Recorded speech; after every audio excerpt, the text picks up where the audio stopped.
नमस्कार। राति 8 बजेको जनता समाचारमा स्वागत छ। म प्रतिमा चौधरी। म मिलन बजगाई। सबैभन्दा पहिले प्रमुख समाचार। कांग्रेसको चुनावी घोषणापत्र गालीगलौजको पुलिन्दा भएको एमाले अध्यक्ष ओलीको आरोप। देउबासँग देश विकासको कुनै एजेन्डा नभएको टिप्पणी। घोषणापत्रलाई लिएर आपत्तिजनक शब्द प्रयोग नगर्न ओलीलाई कांग्रेसको चेतावनी। ओलीले निर्वाचन आचार संहिता उल्लङ्घन गरेको भन्दै आयोगको ध्यानाकर्षण। आगामी वर्षको बजेटका लागि उद्योग वाणिज्य महासंघद्वारा सरकारलाई बुदागत सुझाव। उत्पादन र व्यापारलाई सहयोग हुने निर्यात नीति बनाउन आग्रह। युक्रेनले शान्ति वार्ताको पालना नगरेमा तेस्रो विश्वयुद्धको सम्भावना रहेको रुसको चेतावनी। सम्झौता पालना गर्न आग्रह। र राखेपा अन्तर्गतको कल्याणकारी कोषद्वारा विभिन्न खेलाडीलाई स्वास्थ्य उपचारका लागि आर्थिक सहयोग प्रदान।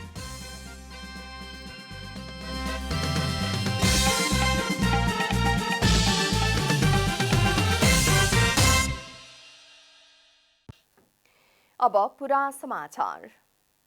नेकपा एमालेका अध्यक्ष केपी शर्मा ओलीले नेपाली कांग्रेसको चुनावी घोषणा पत्रलाई गालीगलौजको पुलिन्दा भएको बताउनु भएको छ। मंगलबार सानेपा स्थित मनमोहन स्मृति प्रतिष्ठानमा मनमोहन अधिकारीको 23औं स्मृति दिवसमा बोल्दै अध्यक्ष ओलीले नेपाली कांग्रेसको चुनावी घोषणा पत्र गालीगलौजको पुलिन्दा मात्रै भएको दावी गर्नु भएको हो। वहाँले नेपाली कांग्रेसको चुनावी घोषणा पत्रमा नेकपा एमालेलाई गालीगलौज गरेको, राष्ट्रपतिमाथि आरोप लगाएको र एमालेको राजनीतिक दस्तावेज चोरेको आरोप समेत लगाउनुभयो। अध्यक्ष ओलीले 2062-63 मा सँगै आन्दोलनमा उत्रिएको नेपाली कांग्रेसलाई सन्चो नहुनुको कारण सोध्नुपर्ने बेला भएको बताउनुभयो। वहाँले पार्टीको घोषणा पत्रमा सभ्यता, शिष्टता, मर्यादाको कुरा नभएको र नेकपा एमालेको घोषणा पत्र सारेको आरोप समेत लगाउनुभयो। छैन, केही एजेन्डा छैन। नेपाली कांग्रेससँग जनताको बारेमा केही सोच चिन्तन छैन। उनले सत्ता बुझ्छ, सत्ता टिकाइराख्नका लागि र फेरि पनि सत्ता प्राप्त गर्न यो गठबन्धन नामको कुहेको ढोडाको लौरो आवश्यक छ भन्ने ठाउँ छ। अध्यक्ष ओलीले प्रधानमन्त्री शेरबहादुर देउबासँग देश विकास गर्ने कुनै एजेन्डा नभएको आरोप लगाउनुभयो। वहाँले सुशासन वा शासन कसरी सञ्चालन गर्ने भन्ने बारेमा पनि प्रधानमन्त्रीसँग कुनै योजना नभएको बताउनुभयो। वहाँले वैशाख 30 गते हुने स्थानीय निर्वाचनमा उत्तेजक नबनिकन अगाडि बढ्न पनि नेता तथा कार्यकर्तालाई निर्देशन दिनुभयो। नेपाली कांग्रेसका प्रवक्ता डाक्टर प्रकाश शरण महतले नेकपा एमालेका अध्यक्ष केपी शर्मा ओलीले निर्वाचन आचार संहिता उल्लङ्घन गरेको भन्दै निर्वाचन आयोगको ध्यानाकर्षण गराउनु भएको छ। मंगलबार पार्टी केन्द्रीय कार्यालयमा नेपाली कांग्रेस केन्द्रीय प्रचार प्रसार सांस्कृतिक समन्वय उपसमितिले आयोजना गरेको गीत विमोचन समारोहमा प्रवक्ता महतले एमाले अध्यक्ष ओलीले निर्वाचन आचार संहिताको धज्जी उडाएको आरोप लगाउनु भएको हो। ओलीले कांग्रेसको घोषणा पत्रलाई लिएर आपत्तिजनक शब्दहरू प्रयोग गरेको भन्दै वहाँले खेद प्रकट गर्नुभयो। ओलीले आपत्तिजनक शब्दहरू प्रयोग गर्दा पनि निर्वाचन आयोगले ध्यान नदिएको भन्दै प्रवक्ता महतले ओलीको अभिव्यक्तिप्रति निर्वाचन आयोगको ध्यानाकर्षण गराउनु भएको हो। संहितालाई धज्जी उडाएर आफू खुसी मन लागि अत्यन्त तल्लो स्तरबाट जसरी चाहिँ कुराकानी आइराखेका छ, स्वयं पूर्व प्रधानमन्त्रीको मुखबाट जस्ता किसिमको शब्द केही समय अगाडि उहाँले बोल्ने क्रममा र यो घोषणापत्रलाई लिएर हाम्रो पार्टीलाई लिएर जस्ता शब्द चाहिँ प्रयोग भएको छ त्यो अत्यन्त खेदजनक छ। एमाले अध्यक्ष ओलीले मंगलबार नै पार्टीको एक कार्यक्रममा नेपाली कांग्रेसको घोषणा पत्रलाई लिएर विभिन्न टिप्पणी गर्नु भएको थियो। प्रवक्ता महतले ओलीको सोही टिप्पणीप्रति असन्तुष्टि जनाउनु भएको हो। वहाँले निर्वाचनमा नेपाली कांग्रेसले गरेका राम्रा कामहरूको व्यापक प्रचार प्रसार गर्न पार्टीका नेता कार्यकर्ताहरूलाई निर्देशन समेत दिनुभयो।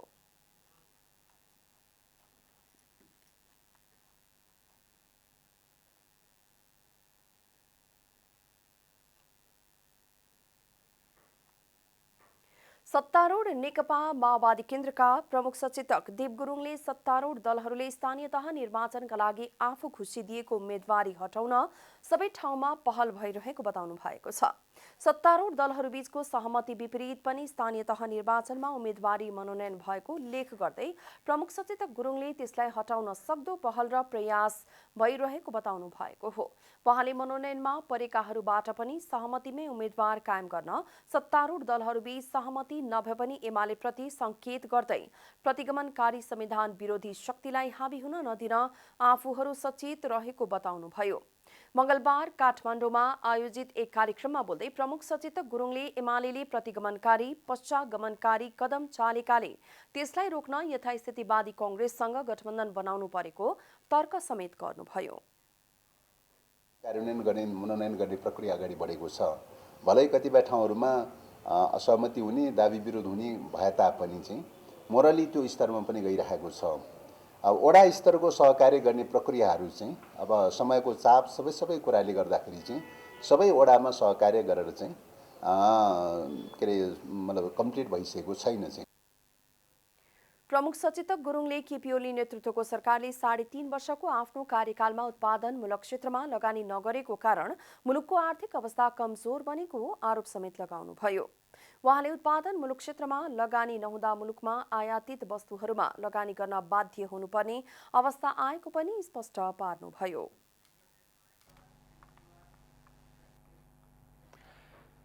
स्थानीय तहको निर्वाचन नजिकिएसँगै राजनीतिक दलका नेताहरू प्रचार प्रसारमा लागेका छन्। केही दलले घोषणापत्र सार्वजनिक गरेर मनोनयन दर्ता गराएका छन् भने केही दल र स्वतन्त्र उम्मेद्वारहरूले मनोनयन दर्ता गराएर घोषणापत्र सार्वजनिक गरेका छन्। चुनावी माहौल नजिकिएसँगै उम्मेदवारी दर्ता गराएका नेताहरूले प्रचार प्रसारलाई तीव्रता दिन थालेका छन्। देशभरका स्थानीय तहमा उम्मेद्वार मनोनयनको संख्या करिब 1,42,000 पुगेको छ। निर्वाचन आयोगले मंगलबार दिउँसो सार्वजनिक गरेको विवरण अनुसार देशभर सबै पदमा गरी 1,41,468 जनाले मनोनयन दर्ता गराएका छन्। काठमाडौँको संख्या हेर्ने हो भने 56 जनाले उम्मेदवारी दर्ता गराएका छन्, जसमा 35 जनाले स्वतन्त्रबाट मेयरमा उम्मेदवार दर्ता गराएका छन् भने 31 जनाले उपमेयर पदमा मनोनयन दर्ता गराएका छन्। काठमाडौँको महानगरपालिकाबाट स्वतन्त्र रूपमा मेयर पदमा सुशील थापाले र रिङ्कु श्रेष्ठले उपमेयर पदमा उम्मेदवार दर्ता गराउनु भएको छ। स्वास्थ्य क्षेत्रमा विभिन्न सेवा दिँदै आउनुभएका थापा र श्रेष्ठले थप देश र नेपाली जनतालाई निस्वार्थ भावनाले सहयोग गर्ने प्रतिबद्धता जनाउनु भएको छ। गत वर्ष महानगरले स्वास्थ्य क्षेत्रमा 25 करोड बजेट मात्र छुट्याएको भन्दै कम्तीमा पनि 4 अर्ब भन्दा बढी महानगरले स्वास्थ्य क्षेत्रमा छुट्याउनु पर्ने सुशील थापाले बताउनु भएको छ। स्वास्थ्यमा मेरो विशेष दखल भएको हिसाबले हामी यसपालि 25 करोड होइन 4 अरब भन्दा बढ्ता स्वास्थ्यमा बजेट हुनुपर्छ र बच्चादेखि ज्येष्ठ नागरिकसम्मको बेग्लै अस्पताल हुनुपर्छ र ज्येष्ठ नागरिकहरूको लागि दिनका दिनको समस्याहरू समाधान गर्ने क्लिनिकहरू प्रत्येक वडामा हुनुपर्छ भन्ने मोडलमा गइराखेका छौँ। काठमाडौँ महानगरको घाउ निको पार्न र नगरवासीहरूको जीवन सहज पार्नका निम्ति पनि आफूले उम्मेदवारी दर्ता गराएको अर्को उम्मेदवार रिङ्कु श्रेष्ठले बताउनु भएको छ। राष्ट्रिय दलहरूसँग सहकार्य गर्ने स्थिति नरहेकाले आफ्नो उम्मेदवारी स्वतन्त्र रूपमा भएको उहाँको भनाइ छ। पोलिटिकल लिडर हामी सबैलाई थाहा भएको कुरा हो होइन। उहाँले राम्रो काम पनि गर्नुभएको छ, गर्न नसकेको कामहरू पनि जुन उहाँको इस्युजहरू आयो पछि आएर मलाई चाहिँ उहाँसँग बसेर काम गर्न as a female I don't feel comfortable because he has harass the female right. So कुनै पनि इन्भाइरोमेन्टमा फिमेललाई ह्यारेस गर्ने मान्छेलाई फेरि तपाईँहरूले मेयर बनाएर कसरी ल्याउन सक्नुहुन्छ? राजनीतिक दलका नेताहरूले खासै उपलब्धिमूलक काम नगरेको भन्दै एकपल्ट निस्वार्थ भावनाबाट उठेकाहरूलाई सहयोग गर्न अशोक गुरुङले आग्रह गर्नु भएको छ। यो कानुनबाट चाहिँ हाम्रो स्वतन्त्रबाट चाहिँ एकजना मेयर एकजना उपमेयर हुनुपर्ने हो। अनि बल्ल हामी चाहिँ प्रगतिमा जान्छौँ, माथि जान्छौँ। होइन भने हामी बालुवा पानी खनाएको जस्तै हुन्छ जस्तो लाग्छ मलाई। गाह्रो छ यो हात्तीहरूसँग हामी जुझ्न गइरहेछौँ होइन। एउटा सानो कमिला भएर गाह्रो छ, तर त्यो सानो कमिलालाई पनि बिस्तारै बिस्तारै गऱ्यो भने त्यो ठुलो भएर आउँछ। काठमाडौँ महानगरपालिकाबाट स्वतन्त्र रूपमा आफ्नो उम्मेदवारी दर्ता गराउनु भएका सुशील थापा र रिङ्कू श्रेष्ठले पहिलो 12 महिनाका 16 काम भनेर सेवा र सुरक्षा, वातावरण, विकास र व्यवसाय, संस्कृति र सम्पदा भन्दै 4 खम्बे कार्यनीति सार्वजनिक गर्नुभएको छ। क्यामेरामा प्रदीपमान सिंहका साथ यशोधा चौलागाई, काठमाडौँ। स्थानीय निर्वाचनका लागि राजनीतिक दलहरू विभिन्न कित्तामा विभाजित भए। गठबन्धन बनाएर यसरी उत्रिनुलाई कतिपयले लोकतन्त्रको विद्रुप चरित्रका रूपमा अर्थ्याएका छन् त कतिपयले यसलाई आवश्यकताका रूपमा पनि औँल्याएका छन्। गठबन्धनले स्थानीय नेतामा असन्तुष्टि। बुटवल उपमहानगरपालिकामा गठबन्धनका लागि काङ्ग्रेसका तर्फबाट मेयर र एकीकृत समाजवादीका तर्फबाट उपमेयरमा उम्मेदवारी परेको छ। उक्त क्षेत्रमा गठबन्धनकै एक घटक जनता समाजवादी पार्टीका नेताले मेयर र उपमेयरमा उम्मेदवारी दर्ता गरेका छन्। जसपाका असन्तुष्ट नेताहरूले उम्मेदवारी दर्ता गरेको अर्को ठाउँ हो धरान उपमहानगरपालिका। यस क्षेत्र सत्ता भागवण्डामा काङ्ग्रेसको भागमा परेपछि जसपाका नेताहरूले उम्मेदवारी दर्ता गरेका हुन्। उता काङ्ग्रेस बाहुल्य रहेको क्षेत्र जनकपुर उपमहानगरपालिकामा जनता समाजवादी पार्टीले गठबन्धनबाट उम्मेद्वार उठाउने मौका पाएपछि असन्तुष्ट काङ्ग्रेस नेताहरूले उक्त क्षेत्रमा उम्मेदवारी दिएका छन्। राष्ट्रिय राजनीतिको विषय समेत बनेको भरतपुर महानगरपालिकामा काङ्ग्रेस नेता जगन्नाथ पौडेलले उम्मेदवारी दर्ता गरेका छन्। काङ्ग्रेस पोखरा महानगर समितिमा समेत भरतपुरको जस्तै नियति परेको छ। मेयर पद एकीकृत समाजवादीलाई छोड्नु परेपछि त्यस क्षेत्रमा 3 काङ्ग्रेस नेताले उम्मेदवारी दर्ता गराएका छन्। उम्मेदवारी फिर्ताको समयसीमा आगामी वैशाख 16 गतेसम्मका लागि तोकिएकाले गठबन्धनभित्र दलहरू यसरी बागी उम्मेदवारी दिएका असन्तुष्ट नेताहरूलाई फकाउने कसरतमा जुटेका छन्। गठबन्धन पूर्ण लागू हुन सकेन। गठबन्धनका दलहरूले उपमहानगरपालिका र महानगरपालिकामा केन्द्रीय स्तरबाट नै टुङ्गाए पनि जिल्लाभित्रका पालिकामा भने स्थानीय स्तरमा नै अधिकार प्रत्यायोजन गरेका थिए।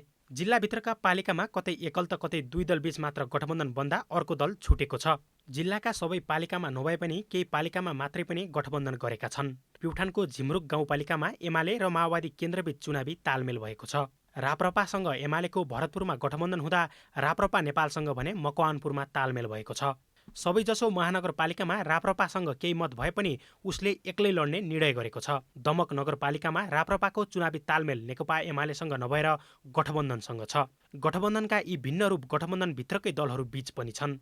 रोल्पाको माडी गाउँपालिकामा काङ्ग्रेस र एमाले बीच नै चुनावी तालमेल भएको छ। अझ रोचक हुम्लाको चङ्खेली गाउँपालिकामा अध्यक्ष एमाले लिने गरी उपाध्यक्षमा एकीकृत समाजवादीसँग तालमेल भएको छ। बजाङ, भोजपुर, सिन्धुली, गुल्मी लगायत कतिपय जिल्लाका केही पालिकामा गठबन्धनबीच समझदारीमा उम्मेद्वार दर्ता भएका छन् भने कतिपयमा मित्रवत प्रतिस्पर्धा त कतिपयमा गठबन्धनभित्रका दलहरूबीच अर्को गठबन्धन निर्माण भएको छ। कर्णाली प्रदेशका अधिकांश जिल्लामा गठबन्धनका दलहरूबीच समझदारीमा पालिका बाँडफाँड भएको छ। संविधान निर्माण पछिको दोस्रो आवधिक स्थानीय तहको निर्वाचनमा यसअघि निर्वाचन बहिष्कार गरेका पार्टीहरू समेत निर्वाचनमा जाने अवस्था निर्माण भएको छ। विप्लव नेतृत्वको नेपाल कम्युनिस्ट पार्टी, सिके राउत नेतृत्वको जनमत पार्टी लगायतबाट समेत उम्मेद्वारहरू निर्वाचनमा होमिएका छन्। क्यामेरा ब्युरोका साथ विकास पौडेल, काठमाडौँ।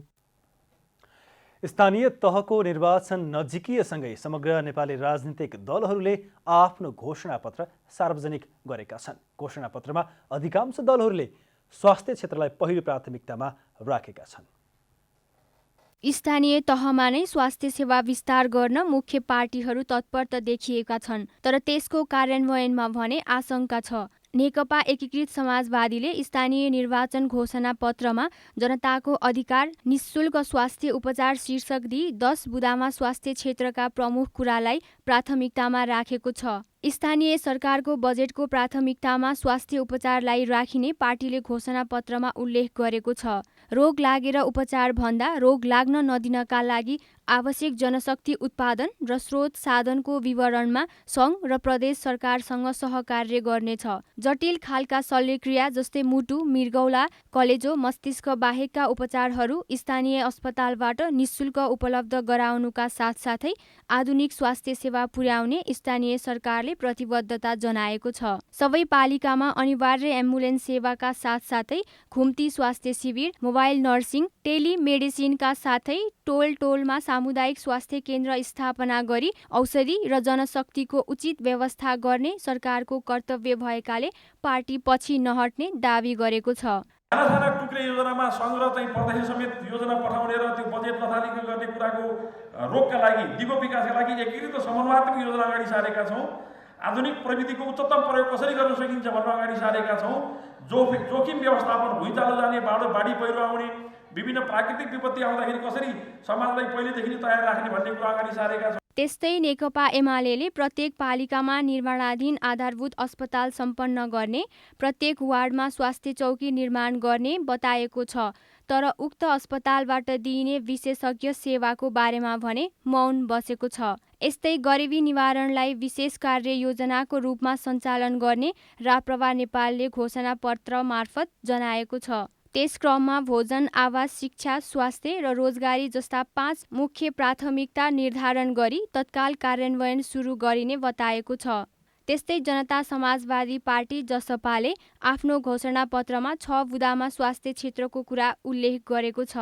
स्थानीय तह भनेको जनतालाई प्रत्यक्ष सेवा मालपोत ठाउँदेखि लिएर यो जुन यो सामाजिक सुरक्षाहरू हुन्छन् यसको वितरण गर्ने कुरा र शिक्षा, स्वास्थ्य जस्ता सेवा जनतामा प्रत्यक्ष पुर्याउने काम स्थानीय तहले गर्छन्। त्यसले तिनलाई चाहिँ बढी प्रभावकारी ढङ्गले चाहिँ हामी चाहिँ गर्छौँ ताकि लोकतन्त्र जनताको सही अर्थमा गर्दा। निर्वाचनपछि पार्टी सत्ता वा जिम्मेवार स्थानमा पुगेपछि दलहरूले घोषणा पत्रमा जनाएको प्रतिबद्धता पूरा गरे सर्वसाधारणले स्वास्थ्यमा भने केही राहत पाउने देखिन्छ। क्यामेरा ब्युरोका साथ अस्मिता तिवारी, काठमाडौँ। जनता समाचारमा छोटो विश्राम।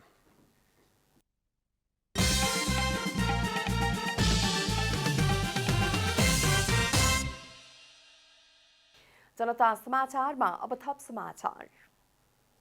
काठमाडौँ महानगरपालिकाको मेयरमा उम्मेदवारी मनोनयन दर्ता गराउनु भएकी सृजना सिंहलाई प्रधानमन्त्री पत्नी आर्जु राणा देउवाले जितको अग्रिम शुभकामना दिनुभएको छ।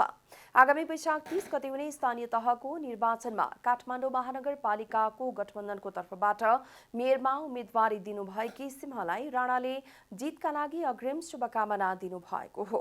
आज काठमाडौँमा आयोजित महिला भेटघाट कार्यक्रममा राणाले सिंहलाई महानगरमा मेयर पदका लागि अग्रिम बधाई ज्ञापन गर्नुभयो।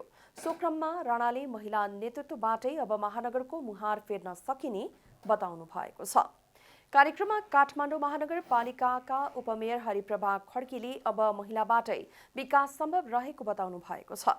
उहाँले काठमाडौँ महानगरको नेतृत्वका लागि सिंहले दिएको उम्मेदवारीबाट हरेक काठमाडौँवासी महिलाहरू खुसी भएको र अब महिलाका समस्याहरू समाधान हुनेमा विश्वस्त भएको बताउनुभयो। यहाँ आउनुभएको छ थुप्रै 1 देखि 32 वटाका महिलाहरू सशक्त रूपमा अगाडि बढेको छ। यो के त भने यो सुरुवात हो, यो खुसीको कुरा हो। अब महिलाहरू अगाडि बढेपछि काठमाडौँ महानगरपालिका पक्कै बन्छ भन्ने कुरा चाहिँ एउटा दृढ विश्वासका साथ नगरवासीहरूका हाम्रा महिला दिदीबहिनीहरू यहाँहरू तपाईँहरूले देख्नु भएको छ। काठमाडौँका सबै वडाका महिलाहरूले आज एक कार्यक्रम आयोजना गरी काठमाडौँ महानगरको नेतृत्वका लागि उम्मेदवारी दिनुभएकी सिंहलाई अग्रिम जितको शुभकामना दिएका छन्। नेपाल उद्योग वाणिज्य महासंघले आगामी आर्थिक वर्ष 2079-80 का लागि बन्ने बजेटका लागि सरकारलाई विभिन्न सुझाव दिएको छ। महासंघमा मंगलबार विभिन्न व्यावसायिक संगठन र सरोकारवालाहरूसँग गरिएको छलफलबाट आएको निष्कर्ष सहितको सुझाव अर्थमन्त्रीलाई दिइनेछ।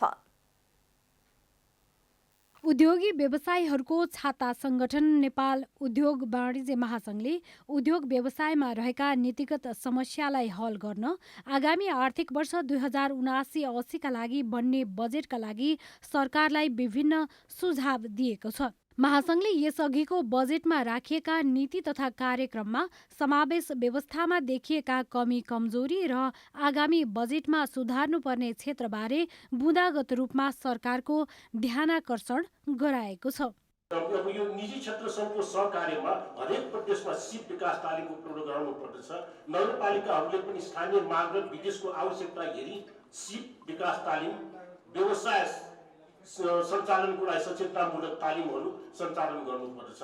प्रधानमन्त्री रोजगार कार्यक्रमलाई क्षमता विकास संयन्त्रको रूपमा पनि उपयोग गर्नुपर्छ जस्तो लाग्छ। व्यवसायीहरूले आगामी आर्थिक वर्ष 2079-80 को बजेटमा आयमा कर छुटको सीमा बढाउन पर्ने, कृषि, पर्यटन, भन्सारसँगै स्वदेशी उत्पादन र व्यापारलाई सहयोग हुने निर्यात नीति बनाउन माग गरेका छन्। अब चाहिँ हामीले एउटा चाहिँ के देखेका छौँ भने खास गरी अब कुनै पनि देशमा आफ्नो चाहिँ एउटा कम्पिटिटिभ एडभान्टेज भएका कुराहरूलाई आइडेन्टिफाई गरेर त्यो अनुसारले अगाडि बढ्नुपर्छ। अब यहाँ हामीले के देखेका छौँ भने हाम्रो विदेशी मुद्रा आर्जनको लागि खास हामीले फोकस गर्नुपर्ने क्षेत्र भन्नाले पर्यटन हो, ऊर्जा हो, वैदेशिक रोजगार हो, प्राकृतिक स्रोत हो र वित्तीय बजार छ। यसमा पनि पर्यटनमा शिक्षा, उपचार, धार्मिक पर्यटन र माइस भन्नाले मिटिङ, इन्सेन्टिभ्स, कन्फरेन्सेस र एक्जिबिसन र प्राकृतिक स्रोतमा चाहिँ हामीसँग अभाइलेबल भएको कृषि, जडीबुटी, वन र चुनढङ्गामा आधारित उद्योग छ। अब यो चाहिँ हामीले यी कुराहरूमा फोकस गऱ्यो भने हाम्रो निर्यात प्रवर्धनको सँगसँगै हामीले आयात प्रतिस्थापन पनि गर्न सकिन्छ। सरकारले रेमिट्यान्स पठाउनेलाई इन्सेन्टिभ दिनुपर्ने र पासपोर्ट बनाउँदा लाग्ने खर्च घटाउनुपर्ने, नेपालको खाद्य सुरक्षा र आयात घटाउन गहुँ, मकै, फलफुल र तरकारी जस्ता उत्पादनमा जोड दिनुपर्ने लगायतका सुझाव व्यवसायीहरूले दिएका छन्। क्यामेरामा शैलेन्द्र गोविन्द मात्यका साथमा रूपा घिमिरे, काठमाडौँ। 95औं राष्ट्रिय फोटो पत्रकारिता दिवसको अवसरमा नेपाल फोटो पत्रकारहरूको संस्थाहरूले फोटो प्रदर्शनी गरेका छन्। मंगलबार बसन्तपुरमा पीजे क्लब र नेपाल फोटो पत्रकार मञ्चले खुल्ला फोटो प्रदर्शनी गरेको हो। प्रदर्शनीमा फोटो पत्रकारहरूले पत्रकारिता गर्दै गर्दा भोगेका दुःख र जोखिमहरूलाई अभिव्यक्त गर्ने किसिमका 30 वटा फोटोहरू राखिएका छन्। प्रदर्शनी आज एक दिनसम्म चल्ने नेपाल फोटो पत्रकार क्लब पीजे क्लबकी अध्यक्ष श्रुति श्रेष्ठले बताउनुभयो। प्रदर्शनीमा फोटो पत्रकारहरूले काम गर्ने क्रममा कतिको जोखिम, सङ्घर्ष र चुनौती मोलेर काम गरिरहेका हुन्छन् भन्ने देखाउने गरी फोटोहरू प्रदर्शन गरिएको उहाँले बताउनुभयो। नेपाल अथवा फोटो जर्नलिस्ट क्लब नेपालले चाहिँ वार्षिक रूपमा नेपालको सबैभन्दा ठुलो photo competition Nepal photo competition गर्दै आएको छ। यो चाहिँ पीजे क्लबको वार्षिक फोटो कम्पिटिसन भन्दा भिन्दै एउटा विधा Nepali national photo journalism day मनाउनको लागि गरेको हो र यसमा चाहिँ 30 वटा फोटो रिप्रेजेन्टेटिभ फोटोहरू सिलेक्सन छ। यो चाहिँ आज एक दिनको लागि मात्रै खुला रूपमा चाहिँ फोटो प्रदर्शनी गरेको हो र जसको सहकार्यमा चाहिँ हामी एफएनजे नेपाल पत्रकार महासङ्घ र CMR centre for media research नेपालको सहयोगमा चाहिँ फोटो पत्रकार क्लबले आयोजना गरेको छ। लेन्सबाट फोटो पत्रकारिता मूलनारा दिई गरिएको फोटो प्रदर्शनीका लागि नेपाल पत्रकार महासङ्घ र सेन्टर फर मिडिया रिसर्च नेपालले सहयोग गरेका छन्। त्यस्तै 95औं राष्ट्रिय फोटो पत्रकारिता दिवसकै अवसरमा बसन्तपुरमै राष्ट्रिय फोटो पत्रकार समूह नेपालले पनि नेपाल इन लकडाउन नामक फोटो प्रदर्शनी गरेको छ। सो प्रदर्शनीमा कोभिड-19 महामारीका कारण भएको लकडाउनको समयमा खिचिएका फोटोहरू प्रदर्शन गरिएको छ। स्वदेशी उत्पादित जुत्ताको प्रयोग बढाउनको लागि भन्दै जुत्ता चप्पल व्यापार प्रवर्धन मेला 2079 हुने भएको छ। उक्त मेलाको माध्यमबाट देशको अर्थतन्त्र चलायमान बनाउन सकिने अपेक्षा गरिएको छ।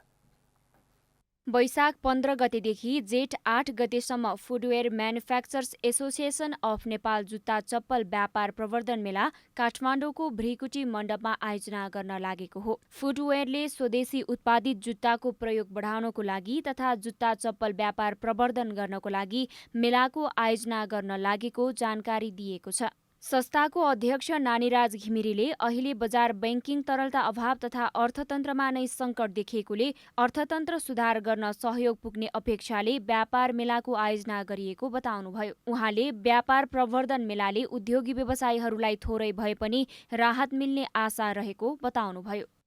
यसमा अर्थतन्त्र नै ठप्प भएको अवस्थामा केही हाम्रो यो क्षेत्रबाट हुने साधारण मेला व्यापार मेलाले चाहिँ भएको अर्थतन्त्रमा केही सुधार गर्न सकिन्छ अथवा सुधार हुन्छ भन्ने अपेक्षा सहित हामीले चाहिँ यो व्यापार मेलाको आयोजना गरेका छौँ। समग्र उद्योगीहरूलाई केही राहत मिल्छ भन्ने आशा सहित यो व्यापार मेलाको आयोजना गरिएको छ। त्यस्तै फुटवेयर म्यानुफ्याक्चर्स एसोसिएसन अफ नेपालका उपाध्यक्ष रुद्रप्रसाद नेउपानेले पछिल्लो समय जुत्ता चप्पल उद्योगी व्यवसायीहरूले धेरै समस्या भोगिरहेकोले आर्थिक रूपमा चलायमान बनाउनको लागि मेला आयोजना गरिएको बताउनुभयो। उहाँले राज्य र उपभोक्ताको चुनावी माहौलमा ध्यान मेलामा होस् भनेर व्यापार मेला गर्न लागि पनि बताउनुभयो। कम्तीमा आर्थिक रूपमा आर्थिक चलायमान बनोस् र राज्य उपभोक्ताको सबैको ध्यान यही केन्द्रित होस्। मान्छेको दिमाग असाध्यै जुझारु रूपमा तातिरहेको बेलामा एकदम चञ्चल भइरहेको अवस्थामा चुनावकै मुखमा हामीले यो प्रदर्शन सबै मान्छेहरूको ध्यान हाम्रो यो फोटोहरूसँग तान्न सकिन्छ भन्ने हेतुले हामीले यो मेला प्रदर्शनी गरिराखेका छौँ। उपाध्यक्ष न्यौपानेले पछिल्लो समय भारतबाट नेपालमा चोरी पैठारी गरेर जुत्ता चप्पल नेपालमा ल्याउने काम भइरहेकोले राज्यले त्यस्तो चोरी पैठारी रोक्नुपर्ने माग गर्नुभयो। मेलामा नेपालमा उत्पादित जुत्ता चप्पल तथा छालाजन्य वस्तुहरू र स्वदेशी तयार गरिएका जुत्ता चप्पल महिला, पुरुष र बालबालिका सबैलाई 50% छुटका साथ 30 भन्दा बढी कम्पनीका जुत्ता एकै छाना मुनि पाइनेछ। क्यामेरामा जयराज थपलियाका साथ राधिका तामाङ, काठमाडौँ। नेपालमा थप 10 जनामा कोरोना भाइरसको संक्रमण पुष्टि भएको छ। 5226 जनाको कोरोना परीक्षण गर्दा PCR विधिबाट 8 र एन्टिजेन विधिबाट 2 जनामा संक्रमण पुष्टि भएको स्वास्थ्य तथा जनसङ्ख्या मन्त्रालयले जनाएको छ। यसैगरी पछिल्लो 24 घण्टामा थप 18 जना संक्रमण मुक्त भएका छन्। यो सँगै देशभर सक्रिय संक्रमितको संख्या 261 पुगेको छ। यही अवधिमा थप 86,136 जनाले कोरोना विरुद्धको खोप लगाएको मन्त्रालयले जनाएको छ। अब आर्थिक समाचार।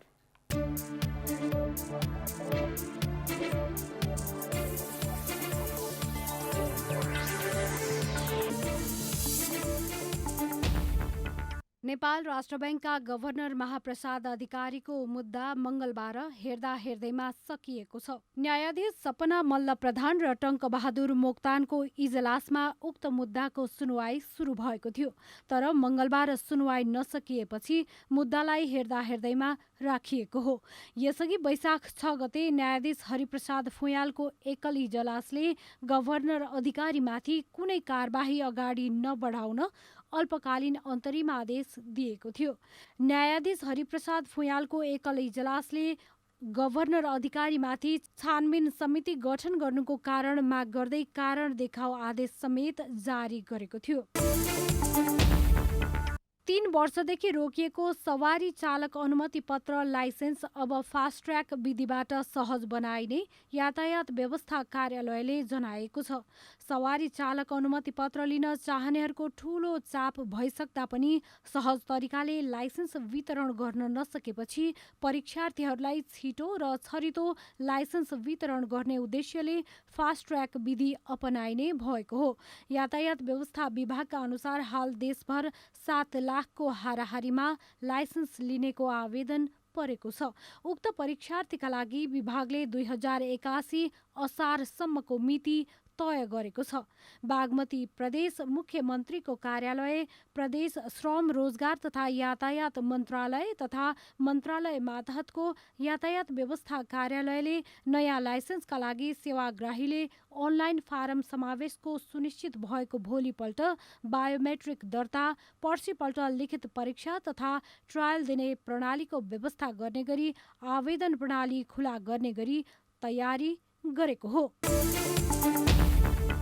स्थानीय तहको निर्वाचन प्रक्रियाले तीव्रता पाएसँगै वित्तीय प्रणालीबाट रकम उल्लेख्य मात्रामा भुक्तानी हुने क्रम बढेको छ।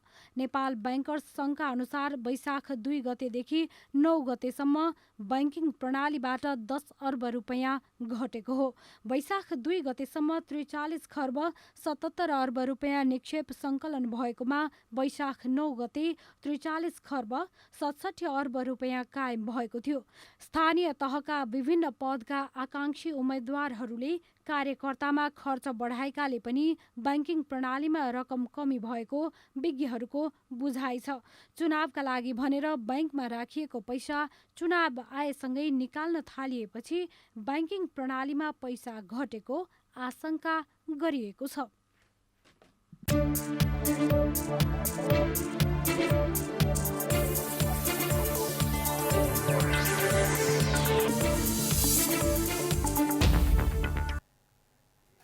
जनता समाचारमा छोटो विश्राम।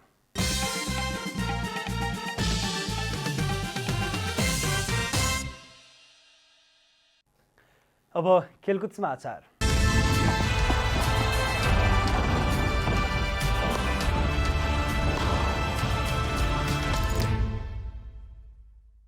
जिम्बाब्वेको ए टोलीसँग खेल्ने राष्ट्रिय क्रिकेट टोलीको मंगलबार फिटनेस परीक्षण गरिएको छ। नेपाल क्रिकेट संघ क्यानले जिम्बाब्वे विरुद्ध हुने एकदिवसीय र T20 क्रिकेटका लागि 23 सदस्यीय राष्ट्रिय क्रिकेट टिमको घोषणा र टोलीको बन्द प्रशिक्षण सुरु भएसँगै फिटनेस परीक्षण गरेको हो। टोलीले मंगलबार त्रिपुरेश्वर स्थित दशरथ रंगशालामा सामान्य फिटनेसको वर्कआउट गरेको हो। यद्यपि श्रृङ्खलाका लागि टोलीले बुधबारबाट अभ्यास थाल्नेछ। कीर्तिपुर स्थित क्रिकेट मैदानमा आयोजना हुने श्रृङ्खलामा क्यानले यसअघि सन्दीप लामिछानेको कप्तानीमा टोली घोषणा गरेको थियो। आयोजक नेपाली भ्रमणकारी टोली जिम्बाब्वे ए टोलीसँग 3 एकदिवसीय र 3 2020 श्रृङ्खला खेल्दैछ। यही टिमबाट खेलको दिन सुरुवाती 11 छनौट गरिने क्यानले जनाएको छ। श्रृङ्खला वैशाख 17 गतेबाट हुँदैछ। 10 दिनसम्म चल्ने सिरिजमा जिम्बाब्वेका राष्ट्रिय टोलीमा रहेका खेलाडीको समेत सहभागिता रहनेछ। एक दिवसीय श्रृङ्खला वैशाख 17 देखि 21 गतेसम्म चल्नेछ भने 2020 वैशाख 23 देखि 26 गतेसम्म सञ्चालन हुने तालिका छ। राष्ट्रिय खेलकुद परिषद राखेपा अन्तर्गतको राष्ट्रिय खेलाडी कल्याणकारी कोषले विभिन्न खेलका खेलाडीलाई स्वास्थ्य उपचारका लागि आर्थिक सहयोग प्रदान गरेको छ। मंगलबार राष्ट्रिय तथा अन्तर्राष्ट्रिय खेलाडी संघले एक कार्यक्रमको आयोजना गरेर 6 जना खेलाडीलाई स्वास्थ्य उपचारका लागि आर्थिक सहयोग प्रदान गरेको हो। आर्थिक सहयोग पाउनेमा भलिबल खेलाडी रिया कुमार, आइटिएफ तेक्वान्दोका दीपक गौतम, करातेकी कोपिला विष्ट, ब्याडमिन्टनकी सीमा राजवंशी, करातेका विष्णु नेपाली र एथलेटिक्सका जीत बहादुर केसी छन्। कोषले घुँडाको चोटको उपचार गराइरहेकी रियालाई 63,929 रुपैयाँ, सोल्जर चोट बोकेका दीपकलाई 87,914 रुपैयाँ र घुँडाको चोट बोकेकी कोपिलालाई 75,000 रुपैयाँ, घुँडाकै चोट बोकेकी सीमालाई 80,000 रुपैयाँ, त्यस्तै पक्षघात भएका विष्णुलाई 1,25,000 र एथलेटिक्सको गन सफा गर्ने क्रममा हातको चोट बोकेका जीत बहादुरलाई 1,25,000 सहयोग प्रदान गरेको छ। सबै खेलाडीलाई राष्ट्रिय खेलकुद परिषदका सदस्य सचिव टङ्कलाल घिसिङले उक्त रकम बराबरको चेक हस्तान्तरण गर्नुभएको हो। हस्तान्तरणपछि सदस्य सचिव घिसिङले सबै खेलाडीको स्वास्थ्य लाभको कामना पनि गर्नुभयो। कार्यक्रममा नेपाल राष्ट्रिय तथा अन्तर्राष्ट्रिय खेलाडी संघका अध्यक्ष दीपक श्रेष्ठ, खेलाडी संघका पदाधिकारी लगायतको उपस्थिति थियो। समाज कल्याण खेलकुद केन्द्रले शहीद स्मारक सी डिभिजन लिगमा पहिलो जित निकालेको छ। इन्फा कम्प्लेक्स सातो बाटोमा मंगलबार रानीवन स्पोर्ट्स क्लबलाई 1-0 गोलन्तरले हराउँदै समाज कल्याणले पहिलो जित निकालेको हो। समाज कल्याणलाई जित दिलाउन पुष्कर खड्काले निर्णायक गोल गरे। उनले पहिलो हाफको इन्जुरी समयमा गोल गरेका थिए। जितसँगै समाज कल्याणले 2 खेलमा 3 अङ्क जोडेको छ।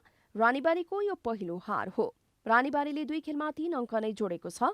सी डिभिजनमा 14 क्लबले प्रतिस्पर्धा गरिरहेका छन्। लिगका शीर्ष 2 टिम बी डिभिजनमा बढुवा हुनेछन्। 2 टिम रेलिगेसनमा पर्नेछन्।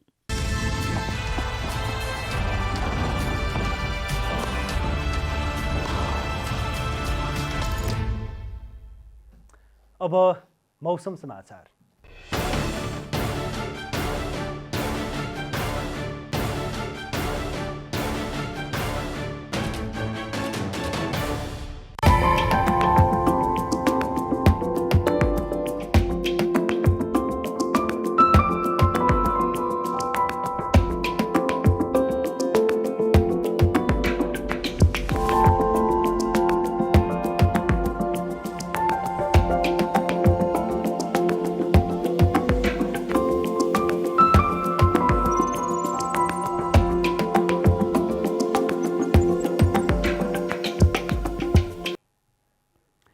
अन्त्यमा आजको डायरी।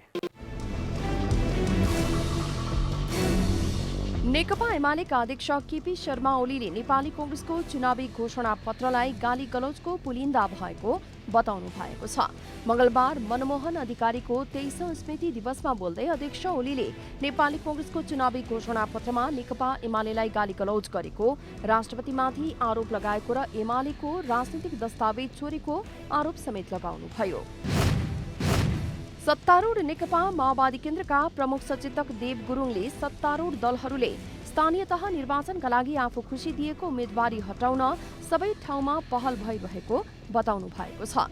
उहाँले मनोनयनमा परेकाहरूबाट पनि सहमतिमै उम्मेद्वार कायम गर्न सत्तारूढ दलहरूबीच सहमति नभए पनि एमाले प्रति संकेत गर्दै प्रतिगमनकारी संविधान विरोधी शक्तिलाई हाबी हुन नदिन आफूहरू सचेत रहेको बताउनुभयो।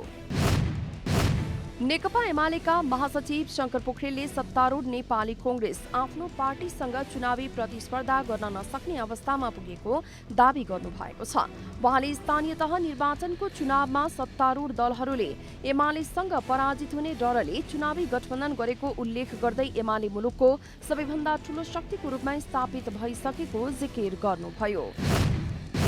संयुक्त राष्ट्र संघका महासचिव एन्टोनियो गुटेरेसले रुसका राष्ट्रपति भ्लादिमिर पुटिनसँग भेटवार्ता गर्नुहुने भएको छ। राष्ट्रपति पुटिनलाई भेट्न गुटेरेस रुसको राजधानी मस्कोमा पुग्ने बीबीसीले जनाएको छ। पुटिन र गुटेरेस बीचको भेटघाट युक्रेनी शहर मारियोपोलको विषयमा केन्द्रित हुने बताइएको छ। राष्ट्रिय खेलकुद परिषद राखेपा अन्तर्गतको राष्ट्रिय खेलाडी कल्याणकारी कोषले विभिन्न खेलका 6 जना खेलाडीलाई स्वास्थ्य उपचारका लागि आर्थिक सहयोग प्रदान गरेको छ। आर्थिक सहयोग पाउनेमा भलिबल खेलाडी रिया कुँवर, आइटिएफ तेक्वान्दोका दीपक गौतम, करातेकी कोपिला विष्ट, ब्याडमिन्टनकी सीमा राजवंशी, करातेका विष्णु नेपाली र एथलेटिक्सका जित बहादुर केसी रहेका छन्।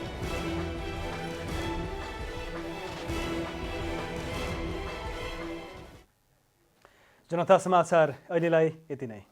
जनताद्वारा जनताका लागि प्रसारित जनता टेलिभिजनका कार्यक्रमहरू युट्युब, ट्विटर, फेसबुक र हाम्रो वेबसाइट जनतासमाचार.com मा पनि पढ्न र हेर्न सक्नुहुनेछ। नमस्कार।